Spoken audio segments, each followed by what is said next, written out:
It's appropriate that it's raining during our pop rock phase of Paramore, right? You know, we're getting dark. We're getting dark, but like it's so bright and cheerful in here. Like how the sound of the production was bright and cheerful. Yes. It's always raining outside. Exactly. No matter how adorable the apartment looks, the plant and everything. Yes. It's always raining outside. When we're listening to Paramore. Hi everybody, welcome back to 2K Mads. It's Matt Palmer. And it's Matt Steele. And we're back with another patron requested album review. Knocking on out. I mean, don't knock me out, darling. That was close to the face. You're tough. I don't like want to Haley and Paramore. You can take the punches and keep on going. Not as tough as Haley. I think none of us are.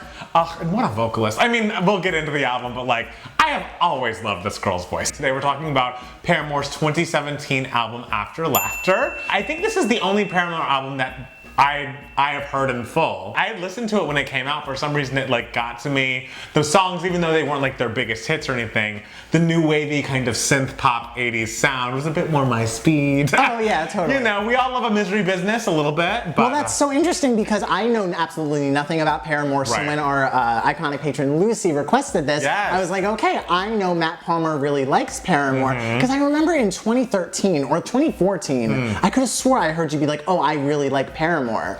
So that was the only thing I knew about Paramore was that Matt Palmer liked them. I mean, at that point, I liked their singles. Like, they had a big album in 2013 that I think was self-titled.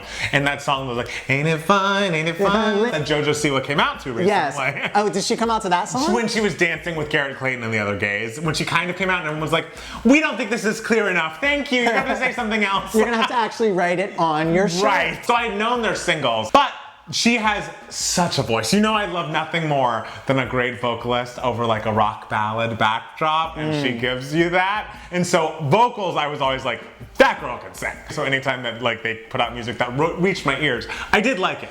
But album-wise, this was the first album I really dove in on. Oh, well, because we always talk about how much we love a sad dance song, but these are sad synth 80s pop songs, and it's like, okay, this is wild, this is fun. I mean, the whole album's about depression. I know! Depression or fighting with your band members to the point where they quit, or to the point where you miss them. Right. Or, I mean, I stand by, she announced her divorce, I think a little after this album came out, when it's like, I think all of those feelings were intertwined. It was like when May and Mariah came out, and then Mariah announced her divorce, and my friend was like, oh my God, what's her divorce album gonna be like? I'm like, you're listening to it. So I really love this album. I was so happy to revisit it. I actually did a walk today, because I wasn't going to, but then because of the rain. But then I was like, well, this would be a perfect time to re-listen to Paramore. I'd be in the rain and had my hood up, had a little umbrella. I imagine you like with a little backpack, like. I didn't have a backpack, unfortunately. I did have an umbrella, and I had my headphones, and I was living and walking in the rain. I was like, this is right.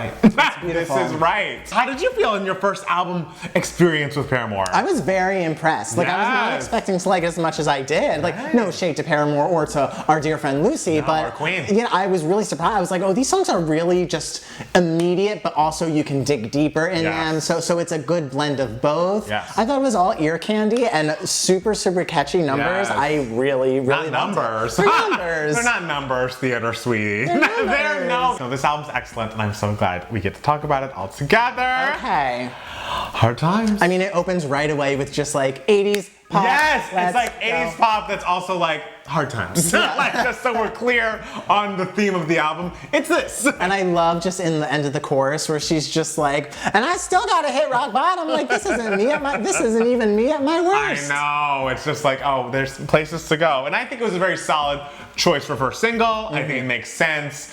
But if I were going to be the A&R on the project or the person at the label making the decisions, I think I would have chosen Rose Colored Boy. I mean, well. I love this song. I mean, Rose Colored Boy is just tops on this album. I understand why Hard Times is the first song on the album, because it really sums up the album. I do, it sets the tone. I understand why it's the first single. It's a very good song. It's super immediately catchy and it's easy to understand right away.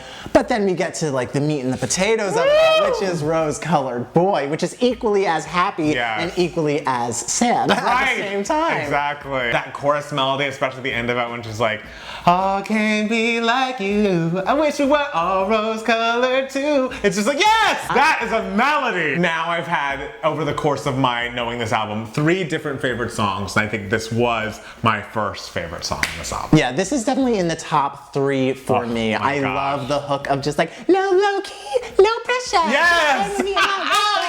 I love how sort of sarcastic the song is, how it's like, look, you are an optimist and everything, but just like, let me have this. Like, I tried, I can't do it anymore. Just let me have my cynical attitude and we'll be fine together as long as you can just deal with it. I love that it's so upbeat and up-tempo and so fun and like snarky, but also like, also I'm depressed. It's like very under the surface. Also I'm depressed, but like I still gotta like go through life and have fun. Exactly. So, like, we're gonna give you a fun song. The whole album is very much just like a, life sucks, but like still gotta do it. Yes. So.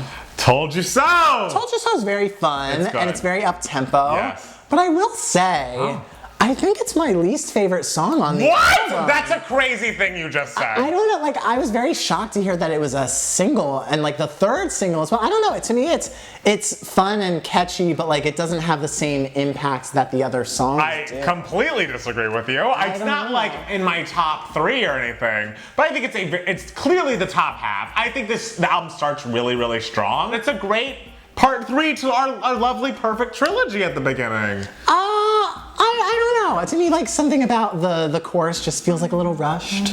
And then the bridge is so cool. I do like the bridge. Blow me up again. I do like the bridge. I will say I like the bridge. It's a great song. Look, it is a good song. Great. I like it, but I like all of the songs on this album. Yes, but to like all of the songs better than this one, I think is wrong. I like all the songs better than this one. I'm sorry, but I do like this song. Where are you gonna move now that you've been kicked out of this house? Look, comment below and tell me your thoughts about who is right, and one day I will tell you I told you so. You will not. Speaking of songs that are worse than Told You So, Forgiveness is fine. I like Forgiveness. Forgiveness. I would say it's my second to least favorite song, but I like it better than I Told You So. I think it's crazy. I think it's so funny how it's just sort of like a strolly, breezy bop that's kind of just like, I'm not gonna forgive you. It's got a cool groove to it, I guess. I find that chorus kind of, there's like a walk downiness of the chorus that I don't like. You don't like a walkie down. Straight walk down chorus. I can tell in choruses I've learned you don't like walkie downs and you don't like chromatic ups. Ooh. Yeah. And yes, the walk downiness of the chorus is not for me.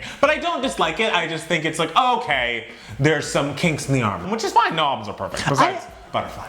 I like it because it's sort of the only song on the album that's like the breezy song that still feels like it fits in the album, but stands out amongst the group. Where Told You So is another like up tempo like the first two. I don't know. Yes, but it has melodies for days and the vibe's amazing. If it ain't broke, don't fix it. Told You So is great. Okay. But then,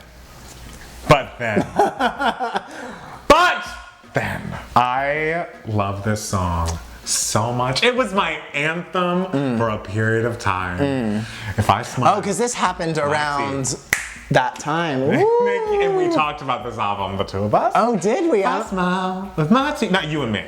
Oh, you and me and he.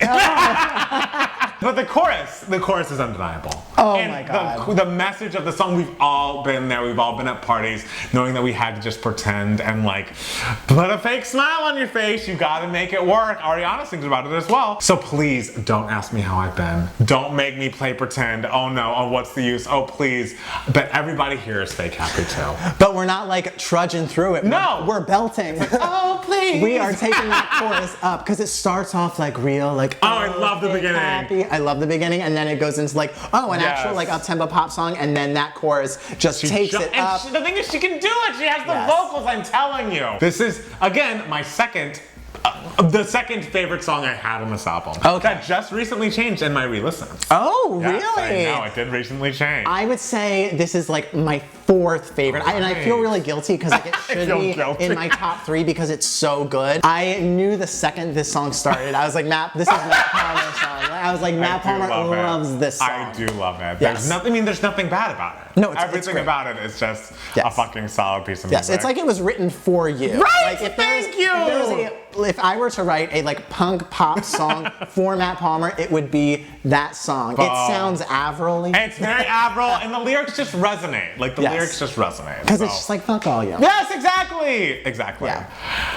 Then we get to 26. I think 26 is beautiful. It is my new favorite. Really? I love this song. I think it's wonderful. Like, right where it's placed in the album is so nice. Like, it's like the breath you need.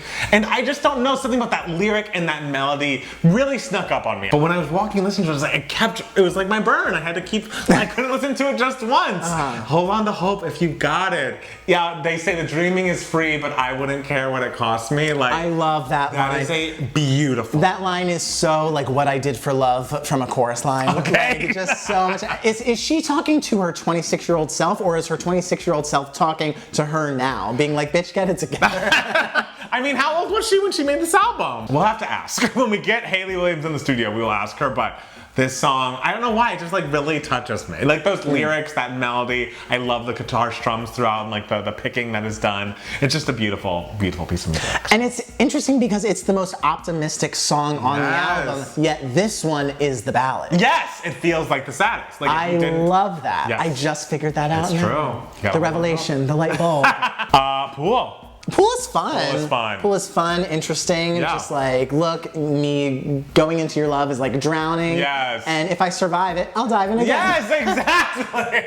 Yeah, no, it's great chorus as well. I think this is honestly the part of the album where I kind of get the feeling that you got around Told You So. Where it's like, okay, we're doing new wave, we're doing up-tempo, we're doing this. But now I feel like the melodies are just a little less strong than they were right at the top of the album. So these songs have grown on me, but for a while, I would kind of be like, okay, 26, and then there are a few songs near the end, but the second half I don't feel like is as strong as the first half for me. Okay, Yeah. I wouldn't put Pool near the top, but I love the melody of the pre-chorus of Pool, I have to say. But Yeah. I do still like it. I think it's a very good song. Right. Yeah. Grudges? Grudges I think is fun. Just Also fun? It's like you gotta let it go. Maybe just holding on to like, grudges. You're coming back. Yeah. I love the scoop of can't keep holding on to grudge. Love that. Is very well Give me some performed. character here. When I read that Caught in the Middle was a single, it made sense. You know, I was like, of the songs that you just see the title of, I can just begin singing that chorus right back to you in a way that a lot of the songs I cannot. I think it's very singable, it's very catchy, it's very fun. Yeah, I like Caught in the Middle too. There is a line that I wrote down because I really liked right. Nostalgia's cool, but it won't help you now. A dream is good if you don't wear it out. All right. I love that line. Well, Gaga said nostalgia was for geeks. Nostalgia for geeks. What is the truth? But is it cool or is it for geeks? But the thing is, it's 2021. Everyone's just seeing comic book movies, so geeks are cool now. That's true. Crazy. Everything's a changing. Idol worship. Interesting.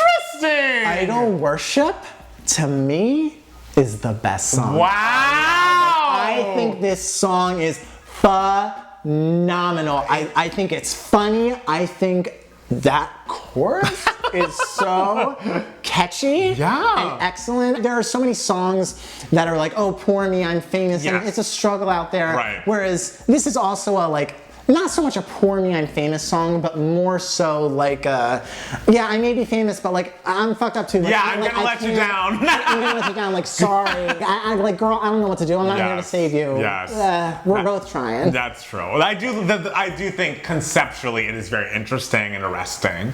And it's grown on me in my repeat listens. It was not an initial favorite. It was not an initial favorite. That's crazy, because to me, it is the catchiest chorus. Oh, I don't know. Fake Happy is right. Okay, Fake Happy is right there. Fake Happy is right there. Yes. But to me, Idol Worship is just I don't dislike it. smash. And when I found out it was not a single, are you out of your mind? I don't. The fact that Told You So was a single over Idol Worship, I think is crazy. All right, maybe you're just mad at Told You So. Like maybe that is just misdirected anger that has pushed Told You So to the bottom of your list because it feels like that. Look, I just think Idol Worship is it, and if we can just have like another go around with this era, okay, sure. We can release Idol Worship. We'll jump back to 2017. Oh, if we could. If we could, for real. We'd be outside. But hey, we have a much better president now. We got to count our blessings. 2021 is gonna be great. It's gonna be great. Yes.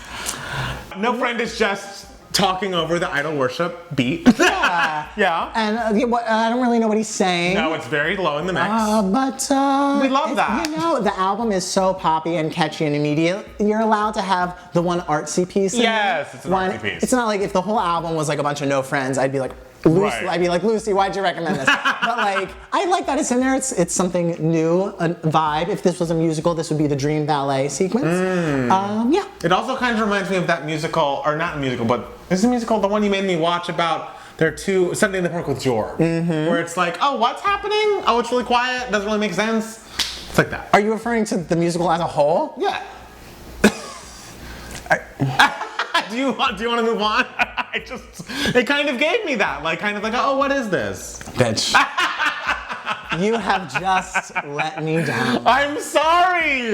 Damn. I apologize. What a piece of shit. I'm just saying, I was trying to relate to you. I was speaking your language. Tell me how it's lovely.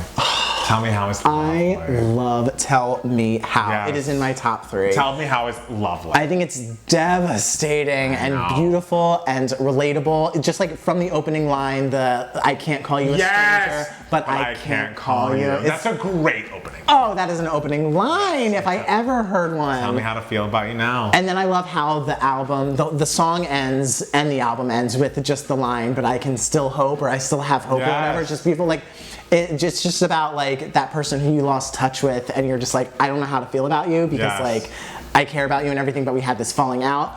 I was surprised that this song wasn't a single as well, not like because I love it so much. I mean, that's partly the reason, but also because it is, I think, the only song on this album that I had heard in the ether before. Really? Oh, How? I don't know. I have no idea, but I have heard it before. Maybe I heard you playing it through the wall. Maybe. I don't know. I'm sure you heard me play Fake Happy a lot more through the wall. No, this was the song from the album where I was just like, I recognize this. Interesting. Yeah.